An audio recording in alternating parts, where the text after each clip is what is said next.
একজন হচ্ছেন মেশিন, যিনি মাঠে মেশিনের মতো যখন যা করতে বলা হয় ফিজিক্যাল স্ট্রেংথ দিয়ে তিনি সেটা করেন, এবং অন্যজন হচ্ছেন ব্যালেরিন ড্যান্সার, মানে তিনি বল নিয়ে ড্যান্স করতে পছন্দ করেন। ব্রাজিল নরওয়ে ম্যাচটা যখন হবে তখন এই ম্যাচের বিজ্ঞাপন বা হচ্ছে ব্র্যান্ড থাকবে আরো একটা, Vinicius Junior versus Erling Braut Haaland. তাদের নিয়ে কথা বলতে যে সোলবাকেন, তিনি উপমাটা দিলেন এমনই, আমার মনে হয় পারফেক্ট একটা কথাই তিনি বলেছেন। কে কোনটা সেটা নিশ্চয়ই বুঝতে আর অপেক্ষায় আপনি নেই, কারণ ওই মেশিনের ব্যাপারটার সঙ্গে এর্লিং হল্যান্ড খুব ভালো যান। একেবারে মেশিনের মতো তার কাজ হচ্ছে গোল প্রডিউস করা, সেটা তিনি করেন। আর অন্যদিকে ডান্সার আসলে কে সেটা ভিনিসিয়াসকে দেখে আপনার বুঝতে পারার কথা। উপমা যথার্থ হয়েছে, কিন্তু আজকাল ফুটবলে এটা চলে কিনা প্রশ্ন হচ্ছে সেটা। মানে শুধুমাত্র ডান্সিং দিয়ে তো ব্রাজিল গত 2002-এর পর থেকে বিশ্বকাপে আর ভালো করতে পারে নাই, এবং তারা যতবার বাদ পড়েছে ততবার ইউরোপিয়ান টিমের কাছে হেরেই বাদ পড়েছে, এবং আবার সেই ইউরোপিয়ান টিম এবার ব্রাজিলের প্রতিপক্ষ। Bellissimo Rotondo, all-round greatness. তবে দলটার নাম নরওয়ে, যারা 98-এর পরে প্রথম বিশ্বকাপ খেলতে এসছে। আবার মজার ব্যাপার বা ব্রাজিলের ভয়ের ব্যাপার, ওই 98 বিশ্বকাপে নরওয়ে হারিয়ে দিয়েছিল ব্রাজিলকে। ব্রাজিল এখনো পর্যন্ত আন্তর্জাতিক ফুটবলে হারাতে পারেনি নরওয়েকে। এবং তখন হচ্ছে নরওয়ের এই বর্তমান কোচ সোলবাকেন, তিনি সেই টিমটার সাথে ছিলেন, যদিও ওই ম্যাচটা তার খেলা হয়নি। তবে ওই ম্যাচ এই ম্যাচের সাথে তিনি তুলনা করতে চান না। তবে একটা জিনিস কিন্তু তিনি একটু হলেও কিঞ্চিত খোঁটা দিয়ে দিয়েছেন, ব্রাজিল ফেভারিট। তবে অন্যতম ফেভারিট যদি আপনি বলেন বিশ্বকাপ জেতার জন্য, তাহলে সেটাতে তার কিন্তু একটু দ্বিমত রয়েছে। উনি বলছেন যে এই পার্সেন্টেজটা এক একজনের কাছে এক এক রকম, কারো কাছে 70-30 হতে পারে, কারো কাছে 60-40 হতে পারে। বাট দিন শেষে ওটাও কিন্তু জানিয়ে দিয়েছেন এই নরওয়ে দল, তারা যদি এবার ব্রাজিলকে হারায় সেটাকে আপনি চমক বা অঘটন বলবেন কিনা এটাও আপনার উপর। তাহলে তার ফেভারিট আসলে কে?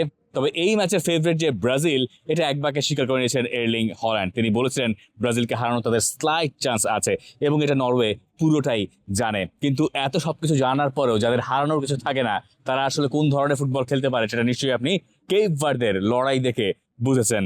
এই এর্লিং হল্যান্ডকে নিয়ে কিছুটা হা হুতাশ আসলে ফুটবল সমর্থকদের ভেতরে ছিল, যখন এই স্ট্রাইকার এত গোল করতেন। কিন্তু সবার একটু আক্ষেপ ছিল, এই ছেলে কি কখনো বিশ্বকাপে খেলতে পারবে? ও তো ইংল্যান্ডের হয়ে খেলতে পারতো। কিন্তু তিনি আসলে নরওয়েকে আগে থেকেই বেছে নিয়েছিলেন, এবং সেই নরওয়ে বিশ্বকাপে ঠিক ঠিক এসছে। বিশ্বকাপে এসে তারা আবার ব্রাজিলের মুখোমুখি হচ্ছে, যার বাবা 98-এর বিশ্বকাপে খেলেছিলেন এই ব্রাজিলের বিপক্ষে। এর্লিং হল্যান্ড এই স্বপ্নটাই ছোটবেলা থেকে দেখে এসছেন, এবং তার একটা ভেতরে বাড়তি উদ্দীপনা কাজ করবে যখন তিনি ব্রাজিলের মুখোমুখি হবেন। এই ব্রাজিলের নেইমারের সঙ্গেও তার একটা আলাদা সম্পর্ক আছে। মানে আপনি বলতে পারেন যে ওই পাশে ভিনিসিয়াস আর এর্লিং হল্যান্ডের ম্যাচ, এটা আমরা সেই মোড়কেই হয়তো রাখছি, কিন্তু ম্যাচটাকে আমরা একটু অন্য মোড়কেও রাখি। Neymar versus Erling Haaland. আপনাকে একটু নিয়ে যাই কোভিডের সময় চ্যাম্পিয়ন্স লিগের একটা ম্যাচে, যখন নেইমার এর্লিং হল্যান্ডের দলকে হারানোর পরে গোটা পিএসজি দল মিলে তার ওই উদযাপন করেছিলেন। ওই খোঁটাটাও ছিল আজকে ম্যাচের আগে। নিশ্চয়ই সেইটাও বা সেই আলাপটাও আরও একবার ফেরত আসবে এই দলে, নরওয়ের দলটার। শুধুমাত্র এর্লিং হল্যান্ডই আমরা করছি, হয়তো অনেকটুকু তাই করা উচিত। এর্লিং হল্যান্ড কেন্দ্রিক ফুটবল তারা খেলে বলেই তো আমরা এর্লিং হল্যান্ড করছি। এবং মানে ওই দলটার না মেইন টার্গেট ম্যানটাই আপনার এর্লিং হল্যান্ড, বা হচ্ছে তিনি সবকিছু নিজের দিকে টেনে এনে তিনি হচ্ছে ওইটা ডেলিভারও করতে পারেন।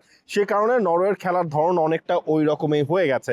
বাট দিন শেষে দেখবেন কি, এই ম্যাচে নরওয়ে যদি ব্রাজিলকে আটকাতে চায়, তাদের যেই কাজগুলো আলটিমেটলি করতে হবে, এই ম্যাচে পেডারসনের উপরে একটা বড় চাপ থাকবে। কারণ দিন শেষে ভিনিসিয়াস জুনিয়রকে আপনি উইংয়ে ব্লক করতে পারবেন কিনা, হ্যাঁ সেটা হচ্ছে, যেহেতু হ্যাঁ রিয়ারসন নাই, সো ওইটার উপর অনেক কিছু এই ম্যাচটা ডিপেন্ড করছে। আবার ব্রাজিল এই জায়গায় যেই জিনিসটাকে ঘায়ল করতে চাইবে, নরওয়ে কিন্তু গোল কনসিড করার খুব বাজে রেকর্ড তাদের।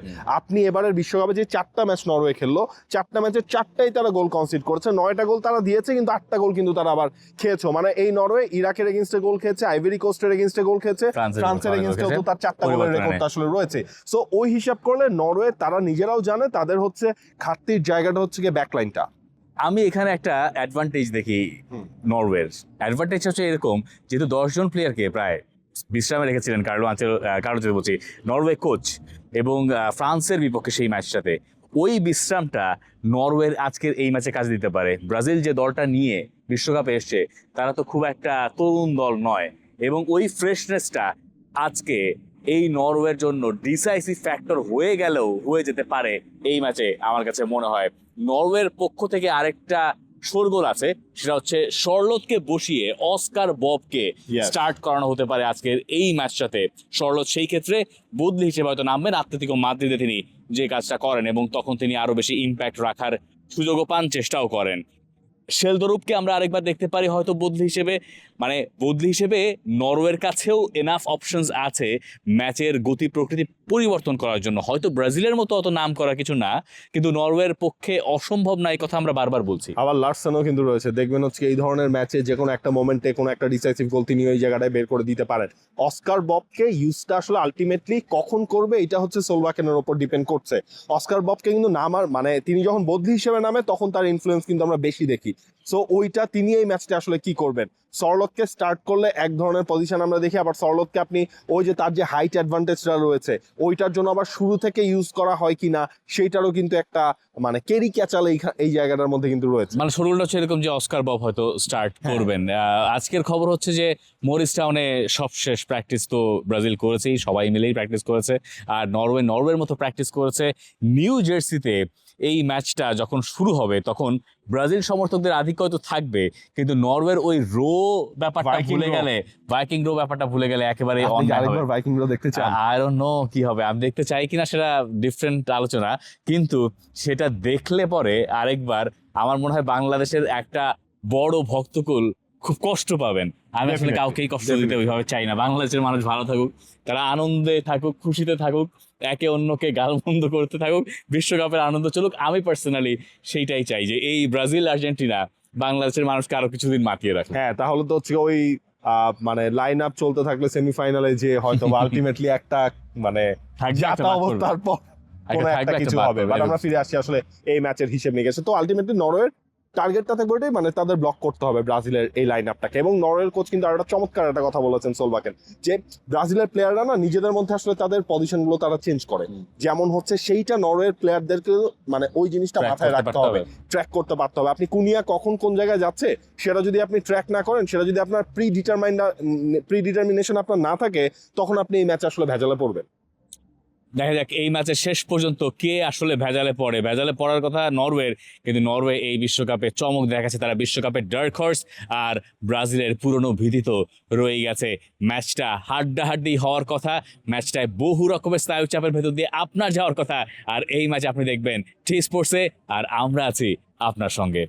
For more updates, subscribe to our YouTube channel and click on the bell icon. Follow us on Facebook and Instagram. Download T-Sports app to enjoy exciting games and highlights. Visit tsports.com.